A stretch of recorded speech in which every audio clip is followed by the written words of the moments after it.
இந்த வருஷம் new year celebration வந்து பாத்தீங்கன்னா நைட் 12 மணிக்கு நானும் என்னோட ஃப்ரெண்ட் ஃபேமிலியும் சேர்ந்து செம்மையா வந்து பாத்தீங்கன்னா என்ஜாய் பண்ணோம். அதை தான் அவங்க கூட ஷேர் பண்ணிக்க போறோம். ஒரு 11 மணி போல எங்க வீட்ல இருந்து நாங்க ரெடி ஆகி அவங்க வீட்டுக்கு போயாச்சு. ஒரு 5-6 வீடு தள்ளினாலே அவங்க வீடு இருக்குங்க. சோ போயிட்டு ஒரு மணி நேரம் நல்லா பேசிட்டே இருந்தோம். 12 மணி ஆனதும் சூப்பரா வந்து பாத்தீங்கன்னா கேக் வந்து கட் பண்ணோம். குழந்தைங்க கையில கட் பண்ண சொல்லிட்டு நாங்க எல்லாருமே அவ்வளவு சூப்பரா என்ஜாய் பண்ணோம்.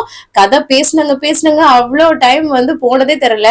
அதுக்கப்புறம் கேக் எல்லாமே கட் பண்ணி உட்காந்து பேசிட்டே வந்து அகைன் சாப்பிட்டுட்டு இருந்தோம். அதுக்கப்புறம் பீஸா பர்கர் எல்லாம் வந்து ஆர்டர் பண்ணி எல்லாரும் வந்து பாத்தீங்கன்னா சாப்பிட்டுட்டு இருந்தோம் என்ஜாய் பண்ணி.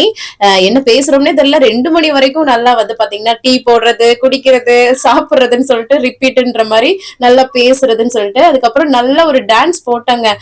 நியூ இயர்க்கு வந்து செலிப்ரேஷன்னாவே டான்ஸ் இல்லாமையா நல்லா வந்து சூப்பரா வந்து செலிப்ரேட் பண்ணோம். இந்த இயர் வந்து சூப்பரா ஸ்டார்ட் ஆயிடுச்சு. நாளைக்கு வேற ஒரு வீடியோல பாக்குறேன். தேங்க்ஸ் ஃபார் வாட்சிங். பாய்.